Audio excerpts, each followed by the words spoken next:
அஸ்ஸலாமு அலைக்கும் வரஹ்மத்துல்லாஹி வபரகாத்துஹு. அன்புக்குரிய சகோதர சகோதரிகளே, அல்லாஹுவின் அருள் உங்கள் மீது கொட்டோ கொட்டென்று கொட்ட வேண்டும் என்ற ஆசை உங்களுக்கு இருக்கிறதா?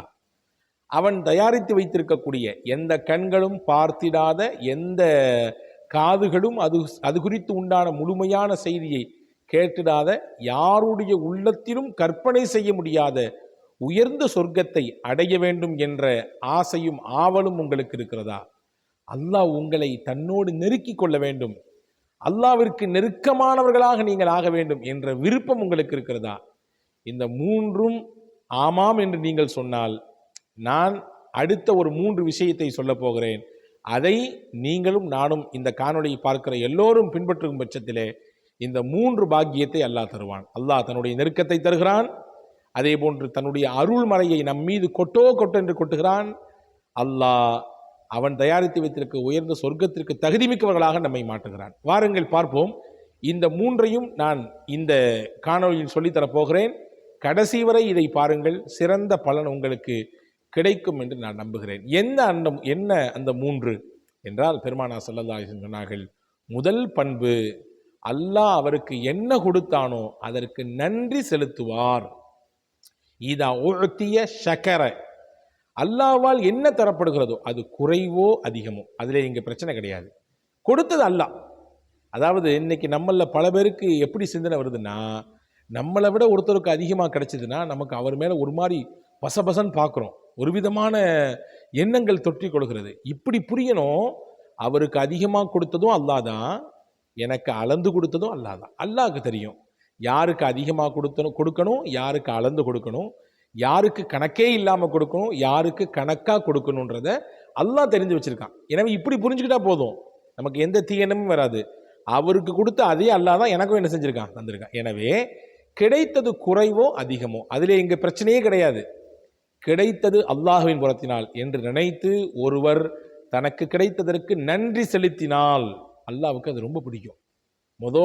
பண்பாக பெருமானார் ஸல்லல்லாஹு அலைஹி வஸல்லம் வைக்கிறார்கள், கிடைத்ததற்கு அவர் நன்றி பாராட்டுவார். பெருமானார் சொன்னார்கள், குர்ஆனிலே அல்லாஹ் நிரூபிக்கிறானே, உங்களுக்கு கொடுக்கப்பட்டதற்கு நீங்கள் நன்றி செலுத்தினால் அல்லாஹ் இன்னும் அதிகரிக்க செய்வான். லஇன் ஷகர்தும் லஅஸீதன்னக்கும், நீங்கள் ஷுக்ரியா செய்தால், அல்லாஹ்விற்கு நன்றி பாராட்டினால், லஅஸீதன்னக்கும், உங்களுக்கு இன்னும் கூட்டி தருவேன். உங்களுக்கு அல்லாஹ் அறிவை கொடுத்துருக்கான், அல்லாஹ்வுக்கு ஷுக்ரியா செய்யுங்க. அல்லாஹ் உங்களுக்கு பேசும் ஆற்றலை தந்திருக்கிறான். ஒரு வியாபாரத்தை சீக்கிரமா டீல் பண்ணி முடிச்சிருந்தீங்க, அல்லாஹ்வுக்கு ஷுக்ரியா செய்யுங்க. பொருளாதாரத்தில் அல்லாஹ் உங்களுக்கு நல்ல வளத்தை கொடுத்துருக்கான், அல்லாஹ்வுக்கு ஷுக்ரியா செய்யுங்க. உங்கள் பிள்ளைங்களாம் உங்கள் சொல்லுபடி கேட்டு நடக்கிறாங்க, அல்லாஹ்வுக்கு ஷுக்ரியா செய்யுங்க. நீங்கள் கட்டிக்கிட்ட மனைவி அல்லது நீங்கள் கல்யாணம் முடிச்சுக்கிட்ட கணவர் உங்களுக்கு சாதகமாக நடக்கிறாரு, உங்களுக்கு பாதகமாக யோசிக்கிறதே இல்லை, அல்லாஹ்வுக்கு ஷுக்ரியா செய்யுங்க.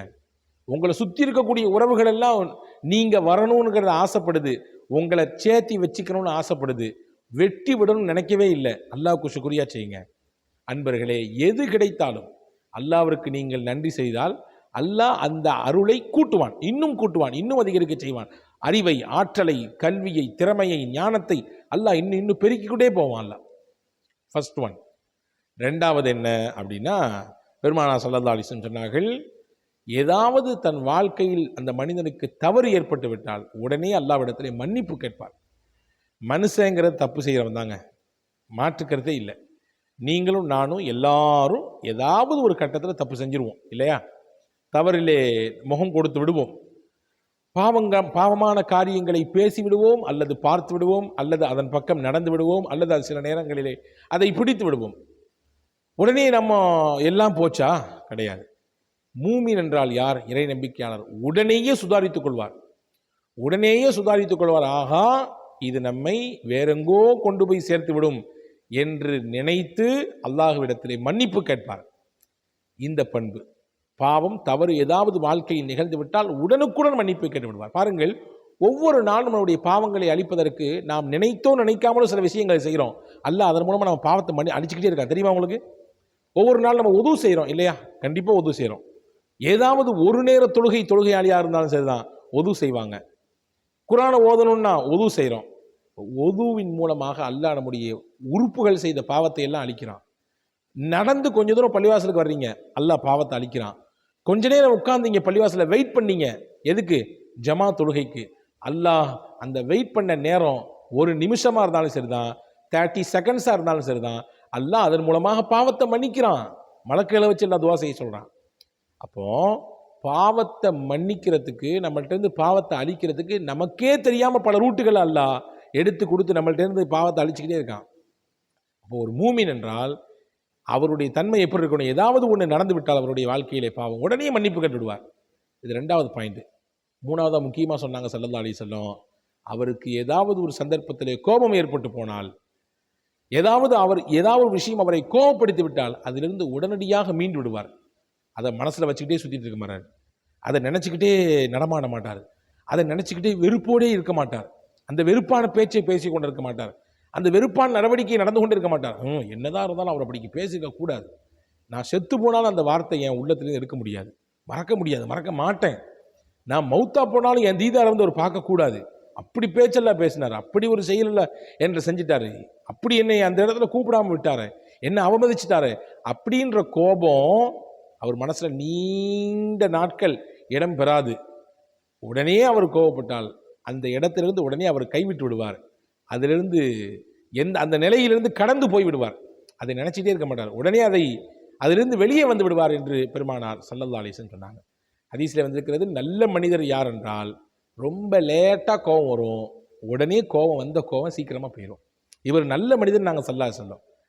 ஆனால் இதுக்கு நேர் ஆப்போசிட்டாக சில மனிதர்கள் இருக்கிறாங்க. அவங்க ரொம்ப ஷர்ரானவங்க, ரொம்ப தீங்கானவங்க. எதுக்கெடுத்தாலும் வேக வேகமாக கோவப்பட்டுருவாங்க. கோவப்பட்டுட்டாங்கன்னா அந்த கோபம் அவங்கள்ட்ட போகிறதுக்கு ரொம்ப நேரம் ஆகும்.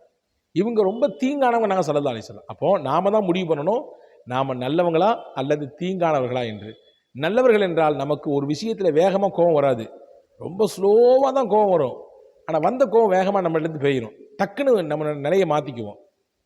அன்பர்களே, இந்த 3 பண்பு யாரிடத்தில் இருக்கிறதோ பெருமானார் ஸல்லல்லாஹு அலைஹி வஸல்லம் சொல்கிறார்கள், மறுபடியும் சொல்கிறேன், அவருக்கு அல்லாஹ் கொடுத்ததற்கு நன்றி செய்வார். ஏதாவது வாழ்க்கையிலே தவறுகள் பாவங்கள் நிகழ்ந்து விட்டால் உடனுக்குடனே அல்லாஹ்விடத்திலே மன்னிப்பு கேட்பார்.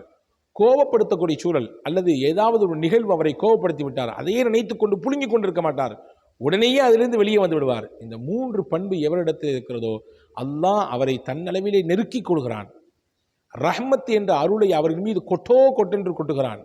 3வதாக ஸல்லல்லாஹு அலைஹி வஸல்லம் சொன்னார்கள், உயர்ந்த சொர்க்கத்திற்கு தகுதி மிக்கவராக அவரை அல்லாஹ் மாற்றுகிறான் என்றார்கள். வல்ல அல்லாஹ் இந்த உயர்ந்த பண்புகளுக்கு சொந்தக்காரர்களாக உங்களையும் என்னையும் எல்லா மக்களையும் அல்லாஹ் ஆக்கியருள் புரிவானாக. ஆமீன். வஸ்ஸலாம். அஸ்ஸலாமு அலைக்கும்.